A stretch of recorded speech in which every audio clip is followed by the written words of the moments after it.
Yamunotri, which is north of Haridwar in the Himalayan mountains, is where the holy Yamuna river originates. Technically, the source of Yamuna is Saptarshi Kund, a glacial lake.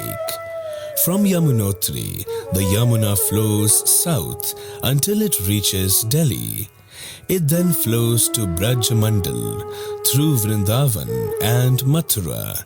From there, it goes to Agra and eventually merges with the Ganges and the underground Saraswati River at Prayag.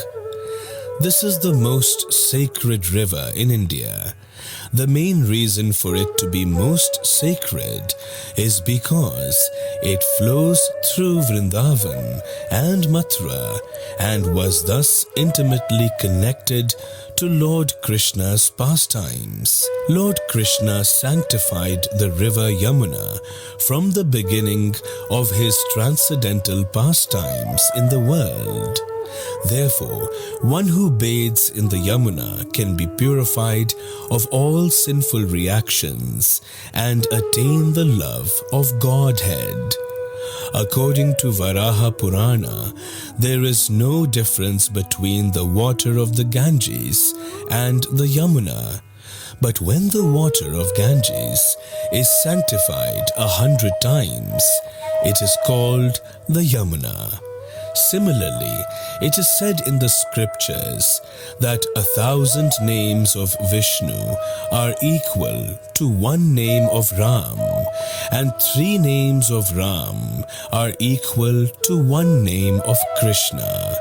The ghats along the banks of River Yamuna are connected with various sweet pastimes of Krishna. One of the most famous pastime is the Kaliya Mardana. Serpent Kaliya lived in the deep waters of River Yamuna, and due to its poisonous vapors, the trees and grass on the banks had dried up. Lord Krishna saw the effect of the great serpent's poison. The whole river that ran before Vrindavan had now become deadly. Krishna, who advented himself just to kill all undesirable elements in the world, chastised the poisonous Kaliya, but spared his life at the request of the serpent's wife. Realizing Krishna's supremacy, Kaliya offered prayers at the lotus feet of the Lord and begged him to dance on his various hoods, thus purifying him. The Yamuna River, and all the rivers of Vrindavan, when they hear Krishna's flute, they manifest beautiful lotus flowers to offer in reciprocation. And sometimes in ecstasy, when they're flowing downstream and Krishna's upstream, Yamuna Devi immediately just starts flowing upstream.